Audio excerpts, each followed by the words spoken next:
بسم اللہ الرحمن الرحیم۔ شروع اللہ کے نام سے جو بڑا مہربان نہایت رحم والا ہے۔ الحمدللہ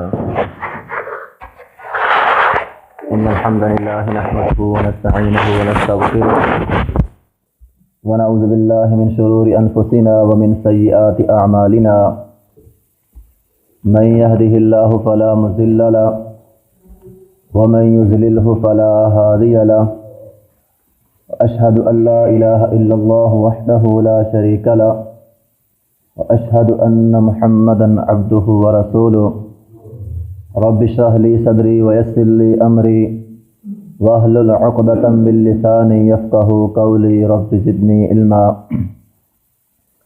یہ صفحہ نمبر 330 اور آیت نمبر 27۔ اعوذ باللہ من الشیطان الرجیم، أعوذ بالله من الشيطان الرجيم، بسم اللہ الرحمن الرحیم، بسم الله الرحمن الرحيم، واتلو وَاتْلُ ما اوحی مَا أُوحِيَ الیک إِلَيْكَ من کتاب من كتاب ربک ربك لا مبدل لا مبدل لکلماتہ لكلماته ولن تجد ولن تجد من دونہ من دونه ملتحدا۔ ملتحدا۔ وَاتْلُ آپ تلاوت کیجئے ما اوحی الیک جو آپ پر وحی کی گئی ہے، من ربک آپ کے من کتاب ربک آپ کے رب کی طرف سے کتاب میں سے، لا مبدل لکلماتہ اللہ تعالیٰ کے کلمات اس کے کلمات تبدیل نہیں ہو سکتے، ولن تجد اور ہرگز نہیں آپ پائیں گے من دونہ اس باری تعالیٰ کے علاوہ ملتحدا کوئی جائے پناہ۔ وَاتْلُ مَا أُوحِيَ إِلَيْكَ مِن کتاب ربک، نبی علیہ السلام کو حکم ہو رہا ہے اے پیغمبر آپ کتاب کی تلاوت کیجیے۔ قرآن مجید کے اندر نبی علیہ السلام کو 3 طرح خطاب کیا گیا ہے۔ بعض اوقات نبی علیہ السلام کو خطاب کیا گیا اور اس خطاب میں صرف آپ ہی مراد تھی، یعنی خاص خطاب آپ کے لیے، امت شامل نہیں تھی، جیسا کہ سورہ ضحیٰ کے اندر اللہ تعالیٰ فرماتے ہیں الم یجدک یتیما فآویٰ، آپ یتیم تھے ہم نے آپ کو ٹھکانہ دیا، ووجدک ضالا فہدیٰ، آپ ناواقف تھے ہم نے آپ کو ہدایت دی، ووجدک عائلا فاغنیٰ، آپ فقر تھا آپ پر ہم نے آپ کو غنی کر دیا۔ تو بعض اوقات نبی علیہ السلام خاص کو خطاب کیا جاتا ہے، اور بعض اوقات خطاب تو نبی علیہ السلام کو ہوتا ہے لیکن حکم جو اس کے اندر ہوتا ہے وہ امت کے لیے ہوتا ہے، جیسے اللہ تعالیٰ نے فرمایا یا ایھا النبی، اے نبی، خطاب نبی کو، لیکن آگے حکم اذا طلقتم النساء، وہ لوگوں کے لیے۔ اور تیسرا خطاب ہی کے اندر اللہ تعالیٰ نبی علیہ السلام کو بھی شامل کرتے ہیں اور ساتھ امت کو بھی شامل کرتے ہیں، جس طرح کہ یہاں پر اللہ رب العزت نے فرمایا وَاتْلُ مَا أُوحِيَ إِلَيْكَ مِن کتاب ربک، سب کے سب اے پیغمبر سب ہی قرآن کی تلاوت کریں گے، قرآن کی تلاوت کرنے میں سے کوئی بھی مستثنا نہیں ہے، کسی کو بھی چھوٹ نہیں ہے کہ وہ قرآن کی تلاوت کو چھوڑ دے، سب لوگ جو ہیں وہ قرآن کی تلاوت جو ہے وہ کیا کریں۔ وَاتْلُ مَا أُوحِيَ إِلَيْكَ، تلاوت کریں قرآن کی، اور وَاتْلُ کے اندر قرآن کی تلاوت لفظی بھی اور عملی بھی، صرف لفظ ہی نہیں پڑھنے بلکہ قرآن جو پڑھنا ہے قرآن پر عمل بھی کرنا ہے۔ صحابہ کرام کی زندگی اس بات کی عملی نمونہ ہے کہ وہ لوگ قرآن پڑھتے تھے اور ساتھ عمل بھی کرتے تھے، قرآن پڑھتے تھے اور قرآن کو سمجھ کر پڑھتے تھے۔ اگر ہم اکیلا قرآن پڑھیں تو قرآن کا حق ادا نہیں ہوگا، قرآن کا حق ادا اس وقت ہوتا ہے جب ہم قرآن کو سمجھ کر پڑھیں۔ صحابہ کرام سمجھ کر پڑھا کرتے تھے، عمر رضی اللہ تعالی عنہ ابو موسیٰ رضی اللہ تعالی عنہ کو کہا کرتے تھے اے ابو موسیٰ یا ابا موسیٰ ذکرنا ربنا، اے ابا موسیٰ ہمیں ہمارے رب کی یاد تو دلا دو، ہمیں ہمارے رب کی یاد دلاؤ، ہم اپنے رب کو یاد کرنا چاہتے ہیں، رب کو یاد کس طرح کریں، ہمارے رب کی یاد دلاؤ۔ فیقرأ، ابو موسیٰ رضی اللہ تعالیٰ عنہ فوراً قرآن پڑھتے، وہم یسمعون، اور صحابہ کرام قرآن سنتے، ابو موسیٰ کا قرآن ہو اور پھر صحابہ کرام کا سننا ہو، ویبکون، سب کے سب سننے والے زاروں کی طرح رونا شروع کر دیتے۔ ہاں محترم بھائیوں، قرآن پڑھ کر انسان کو رونا آتا ہے، لیکن کب آتا ہے؟ جب پتہ ہو قرآن کیا کرا ہے۔ سچی بات ہے، قرآن کے آخری پارے، سورہ واقعہ، سورہ قمر اور دیگر صورتیں، اگر بندہ ان صورتوں کو پڑھے آدمی کے پاؤں کے نیچے سے زمین نکل جاتی ہے۔ اللہ رب العزت نے سورہ واقعہ کے اندر جنت اور جہنمیوں کے تمام تذکرے جو ہے وہ بیان کیے۔ اذا زلزلت الارض زلزالها، یہ ایسی صورت ہے ہم نے بارہا سنی ہے لیکن کبھی ہم نے توجہ نہیں کی۔ اللہ رب العزت اس صورت کے اندر انسان کو جھنجھوڑ کے رکھ دیتے ہیں۔ تو بہرحال یہ اس وقت ہوتا ہے جب بندہ قرآن کے ساتھ قرآن کو سمجھ کر بھی پڑھے۔ اس لیے محترم بھائیوں، ہم کو قرآن پڑھنا چاہیے۔ قرآن پڑھنے کے اور بھی بہت سے فضائل جو ہے وہ مروی ہیں۔ قرآن پڑھنے سے انسان کے دل کو جو ہے وہ سکون ملتا ہے۔ آج ہر انسان سکون کے لیے مارے پھرتا ہے لیکن انسان کو سکون نہیں ملتا۔ رب تعالیٰ فرماتے ہیں آ جاؤ الا بذکر اللہ تطمئن القلوب، اس قرآن کے اندر ہم نے سکون رکھ دیا ہے۔ آج ہر انسان جو ہے صبح سے لے کر شام تک تجارت کرتا ہے، مال کماتا ہے، تجارت کرتا رہتا ہے، لیکن رب تعالیٰ فرماتے ہیں لوگوں آؤ ایک تجارت میرے ساتھ بھی کر لو، میں تمہارا رب تم سے تجارت کرنا چاہتا ہوں۔ اے اللہ کیسی تجارت؟ اللہ تعالیٰ فرماتے ہیں ان الذین یتلون کتاب اللہ واقاموا الصلاۃ وانفقوا مما رزقناہم سرا وعلانیہ یرجون تجارۃ لن تبور، وہ لوگ جو قرآن کی تلاوت کرتے ہیں، نماز پڑھتے ہیں، اللہ کے راستے میں خرچ کرتے ہیں، تجارتاً، وہ لوگ اپنے رب سے تجارت کرتے ہیں، اور ایسی تجارت لن تبور جس تجارت کے اندر کوئی گھاٹا نہیں ہے۔ بندہ رب سے سودا کرے اور گھاٹا ہو جائے، نہیں، ایسی بات ہو ہی نہیں سکتی۔ رب تعالیٰ فرماتے ہیں مجھ سے تجارت کرو تم گھاٹے میں نہیں جاؤ گے، لیوفیہم اجورہم، تمہیں تمہارا اجر پورا ملے گا، اور پھر اجر ہی نہیں ہے وَيَزِيدُهُم مِّن فَضْلِهِ، اللہ تعالیٰ فرماتے ہیں ہم اجر کو بڑھا چڑھا کر دیتے ہیں۔ إِنَّهُ غَفُورٌ شَكُورٌ، بے شک رب تعالیٰ بخشنے والا اور قدردان ہے۔ اس لیے محترم بھائیوں، یہ رب تعالیٰ سے تجارت ہے، رب تعالیٰ سے سودا ہے، قرآن کا پڑھنا ہے۔ ہم قرآن پڑھتے رہیں گے، رب تعالیٰ اجر دیتے رہیں گے، اور اجر بھی کتنا؟ حدیث ہے عبداللہ بن مسعود رضی اللہ تعالیٰ عنہ کی، نبی علیہ الصلوۃ والسلام نے فرمایا ایک حرف کے بدلے اللہ تعالیٰ بندے کو 10 نیکیاں دیتے ہیں۔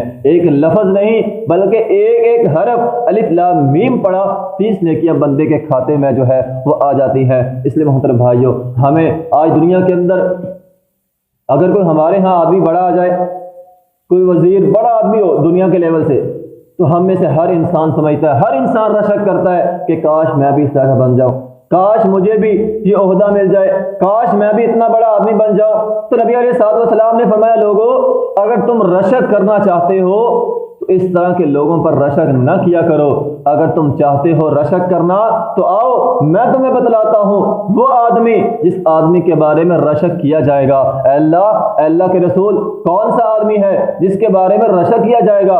نبی علیہ الصلوۃ والسلام نے فرمایا رجل، وہ آدمی آتاہ اللہ الکتاب، اللہ تعالیٰ نے اس کو کتاب عطا کر دی، وہ قرآن یاد کرتا ہے، قرآن پڑھتا ہے، وقام بہ آناء اللیل، اور پھر رات کو اٹھتا ہے جب لوگ سو رہے ہوتے ہیں اور رب تعالیٰ سے کال ملاتا ہے، اور پھر اس قیام کے اندر وہ قرآن کو پڑھتا ہے۔ نبی علیہ الصلوۃ والسلام نے فرمایا یہ بندہ اللہ تعالیٰ کو بڑا ہی محبوب ہے۔ اور لوگوں اگر تم رشک کرنا چاہتے ہو کسی آدمی کے بارے میں کہ اللہ مجھے ایسا بنا دے، تو اس آدمی کے بارے میں رشک کیا کرو کہ اللہ ہمیں بھی ایسا بنا دے، ہم قرآن یاد کریں اور رات کو جب لوگ سو رہے ہوں اس وقت اٹھ کر ہم قرآن پڑھا کریں۔ ہم محترم بھائیو، یہ قرآن نبی علیہ الصلوۃ والسلام کا ورثہ ہے۔ ابن ابو ہریرہ رضی اللہ تعالیٰ عنہ ایک دن بازار کے اندر آئے، بازار کے اندر لوگ تجارت کے اندر مشغول ہیں، لوگوں کو مخاطب کیا، کہا اے لوگوں میری بات سنو۔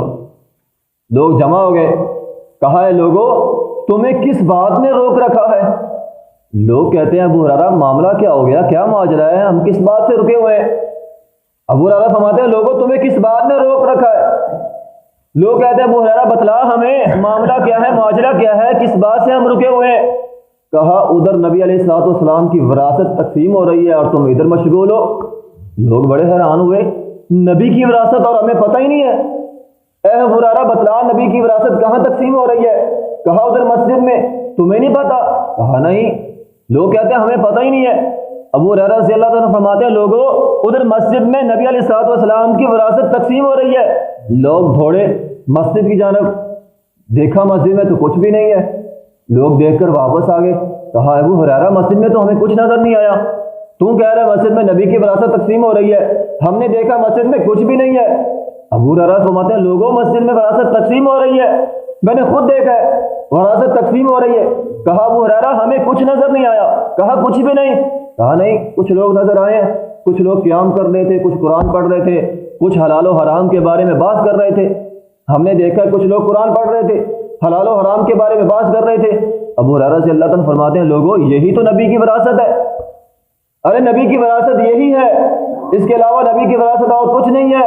یہ قرآن پڑھنا، حدیث کے بارے میں باتیں کرنا، یہی نبی کی وراثت ہے، اور تم اس وراثت سے محروم ہو رہے ہو، تم اپنی تجارت کے اندر مشغول ہو اور ادھر لوگ نبی کی وراثت جو ہے وہ حاصل کر رہے ہیں، اس لیے جاؤ وہ وراثت جو ہے وہ نبی کی حاصل کرو۔ تو یہ قرآن کا پڑھنا یہ نبی کی وراثت ہے۔ اور محترم بھائیو، نبی علیہ الصلوۃ والسلام، صحیح مسلم کی حدیث ہے، نبی علیہ الصلوۃ والسلام نے قرآن کی فضیلت بیان کرتے ہوئے فرمایا لوگوں کیا تم میں سے ہر آدمی یہ پسند نہیں کرتا کہ جب وہ اپنے گھر کے اندر جائے اسے 3 موٹی تازی اونٹنیاں مل جائیں؟ اور پھر عرب کے اندر اونٹنیاں جیسے ہمیں کہہ دیا جائے کہ ابھی ہم جب گھر جائیں تو ہمیں 3 بڑی گاڑیاں مل جائیں۔ ہر آدمی یہ چاہتا ہے اسے ملے، مفت کا مال ہے کون چھوڑتا ہے؟ تو نبی علیہ الصلوۃ والسلام نے فرمایا کہ تم میں سے ہر آدمی یہ چاہتا نہیں ہے جب وہ اپنے گھر کے اندر جائے اسے 3 موٹی تازی اونٹنیاں مل جائیں۔ صحابہ کرام نے کہا اللہ کے رسول کیوں نہیں، ہم میں سے ہر آدمی چاہتا ہے کہ اسے 3 موٹی تازی اونٹنیاں مل جائیں۔ تو نبی علیہ الصلوۃ والسلام نے فرمایا قرآن کی 3 آیتیں پڑھنا ان 3 موٹی تازی اونٹنیوں سے کہیں سے بہتر ہے۔ صرف 3 آیتیں، 1 منٹ ہی لگتا 3 آیتیں پڑھنے میں۔ تو نبی علیہ الصلوۃ والسلام نے فرمایا صحیح مسلم کی صحیح حدیث ہے، فرمایا 3 موٹی تازی 3 بہترین گاڑیوں سے بہتر ہے قرآن کی 3 آیتیں پڑھنا۔ اور محترم بھائیو یہ قرآن ہے، اس کے پڑھنے کی وجہ سے قبر کے اندر ہمارے سوال آسان ہوں گے۔ نبی علیہ الصلوۃ والسلام نے فرمایا جب قبر کے اندر فرشتے آتے ہیں وہ سوال و جواب کریں گے، اور جو بندہ سوالوں کے صحیح جواب دے لے گا فرشتے اس سے پوچھیں گے ما یدریکا، تمہیں ان سوالوں کا جواب کس نے بتلایا؟ تمہیں کیسے پتا چلا؟ یہ سوالوں کے جواب یہ ہیں، ہمیں یہ تو بتلا۔ وہ آدمی کیا کہے گا؟ قرأت کتاب اللہ، میں تو اللہ کی کتاب پڑھتا تھا، میں قرآن پڑھتا تھا، صرف قرآن۔ ایک بات کہے گا صرف میں قرآن پڑھتا تھا، اور اسی قرآن کی وجہ سے آج میں نے قبر کے اندر سوالوں کے جواب صحیح دے لیے ہیں۔ اس کا مطلب جو قرآن نہیں پڑھتا وہ قبر کے اندر سوالوں کے جواب صحیح نہیں دے سکتا۔ قبر کے اندر سوالوں کے جواب صحیح وہی دے گا جو قرآن پڑھے گا۔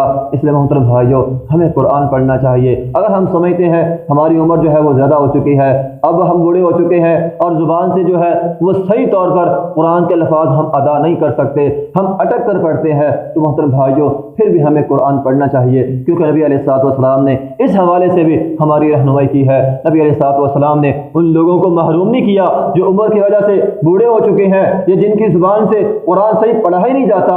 نبی علیہ الصلوۃ والسلام نے فرمایا زبان اٹکے یا پڑھا نہ جائے پھر بھی پڑھو۔ کیوں؟ نبی علیہ الصلوۃ والسلام کی حدیث ہے صحیح مسلم کے اندر، نبی علیہ الصلوۃ والسلام نے فرمایا جو آدمی قرآن کا ماہر ہے، قرآن صحیح انداز میں پڑھتا ہے، وہ تو کل قیامت کے دن فرشتوں کے ساتھ ہوگا، لیکن جو آدمی قرآن کو اٹک اٹک کر پڑھتا ہے اللہ تعالیٰ اس کو قرآن پڑھنے کا دوہرا اجر دیں گے۔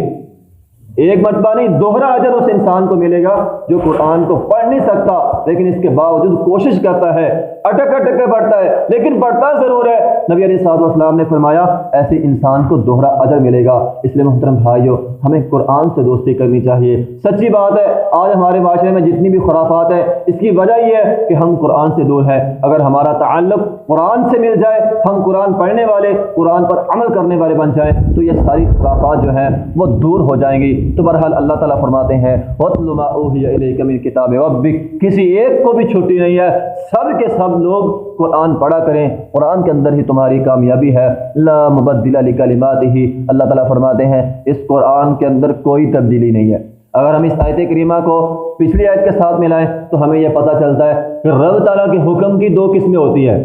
ایک حکم کونی ہوتا ہے، ایک شرعی ہوتا ہے۔ کونی سے مراد اللہ تعالیٰ نے کن کہہ کر کائنات کی چیزوں کو پیدا کیا ہے، کن کہہ کر زمین و آسمان کو، دیگر لوگوں کو کن کہہ کر پیدا کیا ہے۔ تو اللہ تعالیٰ نے کائنات کا نظام کن کہہ کر پیدا کیا ہے، تو اللہ تعالیٰ نے پچھلے آیت میں فرمایا وَلَا يُشْرِكُ بِحُكْمِهِ أَحَدًا، اس کے لفظ کن میں، اس کے حکم میں کوئی اور شریک نہیں ہے۔ تو جس طرح کائنات کے نظام کو بنانے میں کوئی اور شریک نہیں ہے، اسی طرح حکم شرعی کے اندر بھی کوئی اور شریک نہیں ہے۔ وَاتْلُ مَا أُوحِيَ إِلَيْكَ، جتنے بھی احکامات اللہ تعالیٰ نے نازل کیے ہیں وہ احکامات تبدیل نہیں ہو سکتے۔ دراصل یہاں پر مشرکین مکہ کو جواب دیا جا رہا ہے جو بار بار نبی علیہ الصلوۃ والسلام کو کہا کرتے تھے اس قرآن میں سے بتوں کی ایتیں نکال دو، ہم یہ قرآن ماننے کے لیے تیار ہیں۔ تو اللہ تعالیٰ فرماتے ہیں وَاتْلُ مَا أُوحِيَ إِلَيْكَ، یہ قرآن ہم نے نازل کیا ہے، یہ شریعت ہم نے نازل کی ہے، اس لیے اس شریعت میں سے لا مبدل لکلماتہ، ذرا برابر بھی تبدیلی نہیں کی جائے گی، شریعت کے اندر تبدیلی نہیں ہے۔ اے پیغمبر اگر آپ نے بھی، عامی آدمی تو دور کی بات ہے، اے پیغمبر اگر آپ نے بھی شریعت میں تبدیلی کرنے کی سوچی لَأَخَذْنَا مِنْهُ بِالْيَمِينِ ثُمَّ لَقَطَعْنَا مِنْهُ الْوَتِينَ، اے پیغمبر ہم آپ کو بھی پکڑ لیں گے، آپ کی بھی شہرت کاٹ دیں گے۔ جب پیغمبر علیہ الصلوۃ والسلام کو اتنی سخت وعید سنائی جا رہی ہے کہ آپ بھی تبدیلی نہیں کر سکتے، تو جو لوگ اس دین کے اندر تبدیلی کرنا چاہتے ہیں، جو لوگ قرآن کے اندر تبدیلی کرنا چاہتے ہیں، یا جو لوگ قرآن کے مطابق اپنے آپ کو تبدیل نہیں کرتے، ایک ہے قرآن میں تبدیلی، ایک ہے قرآن کے مطابق اپنے آپ کو تبدیل نہ کرنا، تو اللہ تعالیٰ فرماتے ہیں ایسے آدمی، ایسے لوگ وَلَن تَجِدَ مِن دُونِهِ مُلْتَحَدًا، ایسے لوگوں پر رب تعالیٰ کی طرف سے عذاب نازل ہوگا، اور جب عذاب آئے گا وَلَن تَجِدَ مِن دُونِهِ مُلْتَحَدًا، کوئی بھی ایک بھی ایسا نہیں ہے کہ رب تعالیٰ کے عذاب سے بندوں کو بچا لے۔ تو محترم بھائیوں، اگر رب تعالیٰ کے عذاب سے بچنا چاہتے ہو تو قرآن میں تبدیلی ممکن نہیں، اور پھر قرآن کے مطابق اپنے آپ کو تبدیل کرنا ہوگا، قرآن کی رہنمائی کے مطابق اپنے آپ کو تبدیل کرنا ہوگا، ورنہ اللہ تعالیٰ فرماتے ہیں وَلَن تَجِدَ مِن دُونِهِ مُلْتَحَدًا، میرے عذاب سے تمہیں کوئی بھی چھڑا نہیں سکتا۔ چھڑانے کی صرف ایک ہی صورت ہے، ہم قرآن پڑھیں اور قرآن کے مطابق اپنے آپ کو تبدیل کریں۔ اللہ رب العزت ہمیں عمل کرنے کی توفیق عطا فرمائے۔ آمین۔ وآخر دعوانا الحمدللہ۔